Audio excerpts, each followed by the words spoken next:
تڑپتے ہوئے ایک شخص نے پانی مانگا اور وہ سخت پیاس کی شدت میں مبتلا تھا اور العطش پکار رہا تھا، تو کوئی چھاگل میں پانی لے آیا اور وہ پانی اس کی زندگی برقرار رکھنے کا ذریعہ ہو سکتا تھا۔ جو ہی اس نے وہ آب خورا اپنے ہونٹوں کے قریب کیا تو دوسرے زخمی کے تڑپنے کی اور اس کی بے تابی کی صدائیں بلند ہوئیں اور اس نے بھی العطش پانی پانی پکارا، تو اس نے وہیں سے وہ آب خورا چھوڑ دیا اور کہا کہ یہ میرے اس بھائی کو دے دیا جائے۔ وہ پینے لگا تو تیسری جانب سے آواز آئی تو اس نے وہاں بڑھا دیا، تو اس طرح وہ 7 جگہ سے گھومتا رہا اور وہ پیاس سے جان دے دیتے ہیں لیکن ترجیح دوسرے بھائی کو دے رہے ہیں۔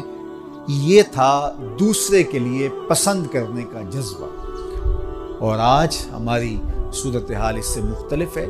اس لیے آج ایک ماں کے بیٹے، ایک باپ کے بیٹے ایک دوسرے کے لیے سینوں میں نفرت رکھے ہوئے زندگی کو کتنی تلخی سے بسر کر رہے ہیں۔ زندگی محبت سے گزرتی ہے، نفرتوں سے نہیں گزرتی۔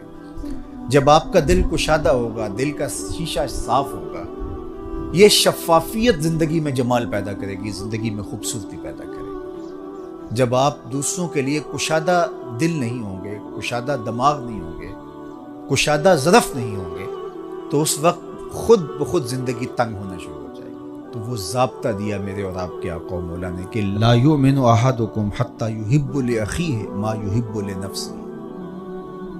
خوبصورت معاشرت کی ضمانت ہے حضور علیہ السلام کا یہ فرمان۔ یہ دلوں کی تختیوں پہ نقش کر لیجئے اور اس کو زندگی کا منشور بنا لیجئے۔ زندگی سوکھی بھی ہو جائے گی اور آپ ایک نافع وجود کی شکل میں اس معاشرے کا حصہ ہوں گے۔ اور وہ کیا ہے؟ لا یؤمن احدکم حتی یحب لاخیہ ما یحب لنفسہ۔ اتنی دیر تک کوئی شخص کامل مومن نہیں ہو سکتا جب تک وہ اپنے بھائی کے لیے وہ پسند نہ کرے جو اپنے لیے پسند کرتا ہے۔ جب معاشرہ ان رویوں کا حامل ہو جائے گا تو مجھے بتائیے کہ یہ جنگ و جدل، یہ شریکہ برادریوں کی لڑائیاں، یہ فسادات، یہ خود غرضیاں اس معاشرے کو جہنم زار بنا رکھا ہے جن چیزوں نے، یہ کہاں باقی رہیں گی؟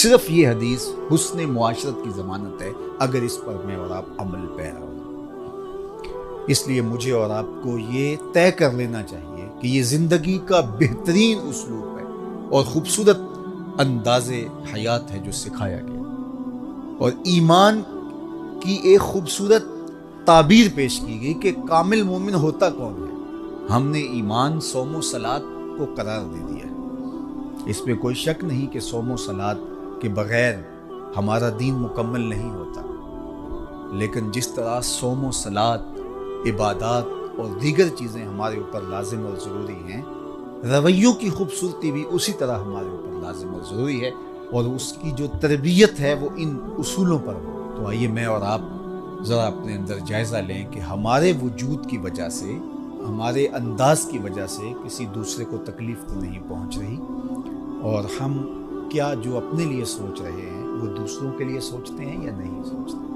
خوبصورت انسانی رویے اسی معاشرت میں پنپتے ہیں جب اس طرح کی سوچیں نشو و نما پاتی ہیں، اور اس کے مقابل جب خود غرضی کا مزاج پیدا ہوتا ہے تو پھر معاشرہ انسانوں کا معاشرہ نہیں رہتا، وہ وحشیوں کا اور درندوں کا معاشرہ ہو جاتا ہے۔ اس لیے یہ حضور علیہ السلام کا فرمان کہ اتنی دیر تک کوئی شخص کامل مومن نہیں ہو سکتا جب تک وہ اپنے مومن بھائی کے لیے وہ پسند نہ کرے جو اپنے لیے پسند کرتا ہے۔ ہمیں پتہ ہے کہ ہمارے لیے اچھا کیا ہے اور ہم کن چیزوں سے سرشاری، خوشی اور فرحت محسوس کرتے ہیں، اور ہم وہی اپنے دوسرے بھائی کے لیے جب کریں گے تو ایک صالح معاشرت تشکیل پانا شروع ہوگی، اور یہ مقصود ہے دین۔